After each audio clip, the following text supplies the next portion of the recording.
Back to the cultural issues that those memos raise at Boeing, but let's begin with the invitation to Boeing and the NTSB to participate in some fashion into the investigation of the crash of that 737 outside of Tehran just a couple of days ago. Do you think that invitation is sincere? What kind of access would the NTSB and Boeing get? Are they going to be full partners? What? Well, that invitation is consistent with Iran's responsibility as the lead investigator under the rules of the International Civil Aviation Organization. And I would certainly hope that the NTSB and Boeing, as well as the other countries involved, would participate in a full, fair, independent, and thorough investigation. I think that would have to be done under the oversight of the International Civil Aviation Organization. It's time they get involved in these matters. What is your experience, if you have experience, in what I would describe as any kind of analogous situation where there may have been a crash in a country that was not particularly friendly with the United States? Has the record shown that the investigators were free to look and go wherever they wanted to, for example, to examine the fuselage for signs of shrapnel that could have come from a missile, etc.? Under my watch, we had the Egypt air investigation, which I insisted be delegated by the Egyptian government to the NTSB. It was a full and fair investigation. The Egyptian government at the end disagreed and blamed the cause of the accident on problems with the Boeing 767. But it was a full, complete investigation, and it's on the NTSB website. Phil, does this give Boeing a bit of breathing room?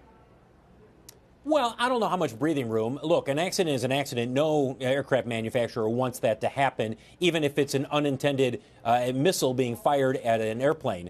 It did give the shares a bit of a relief rally yesterday, mainly because people were saying, good, we don't think that it's mechanically related or engine related. But I'm not sure that there's really much beyond once they've, the U.S., Canada, Great Britain and others said we think it's a missile strike. I'm not sure there was much play here for people who are looking at this in terms of impact on Boeing. Phil, do we know who the employees were who wrote those memos that have been described as damning? Right. We know some of them, like the chief technical pilot is an employee, and he was part of the memos that came out a couple of months ago. Mm-hmm. We know some of the other employees who might be involved in this, but we don't know the name. Most of the names in these memos have been redacted. So except for the chief technical pilot and one or two other people, we don't. But Boeing says that they will be pursuing personnel and possible disciplinary actions against these people. But why? At some point. Why should they be disciplined if they're being honest with each other and candid in each other in internal messages? What do you mean? Why should they be disciplined? Yes.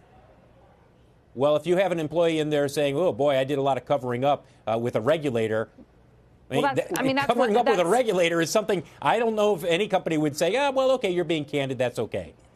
Yeah. Let me ask you. I think more importantly, these emails reflect a blatant disregard of the safety of the flying public and the mocking of the FAA, the regulator, by the people involved in the certification process, and also which was also reflected by the Boeing executives in their incomplete and inconsistent testimony to the FAA on this matter, is serious. And I'm as disappointed in the FAA, however, as I am in Boeing. I would be mad as hell if I was the head of the FAA over reading this material and to have a tepid response in which you just read on the air, I think is not. Well, Jim, just so you know, Boeing turned these over. Boeing turned these over to the FAA in December, so it's not like the FAA hasn't known about this. That's not to say that they should respond a certain way, but this is not something that came out of the blue and surprised them last night. They've known about this since December. All we were reporting today is that they came out and said, look, there's no new safety risk with the MAX simulators today. I think, Mr. Hall, I certainly see your passion here, and I think most of the viewers would probably absolutely agree with you that this is these kind of memos are at the very least a bad look, bad optics for Boeing, and at the very most contemptuous towards the regulators. A few years ago, there was this concept of regulatory capture. i.e., where the companies that were being regulated were so close to, were so tied in with the regulators who were charged with overseeing them, that those regulators fundamentally couldn't do their jobs. Is that an element here at all in your view? Was it an element during your tenure? It was a concern in both the investigations of Pittsburgh and TWA 800. And I addressed this in a New York Times op-ed in 2013 when Congress turned a lot of the regulatory responsibilities and oversight over to the Boeing, giving them essentially self-regulation and self-certification. And the regulation process, Congress has not supported the American people and their responsibility for safety in turning a large part of the regulatory and certification process over to the manufacturer.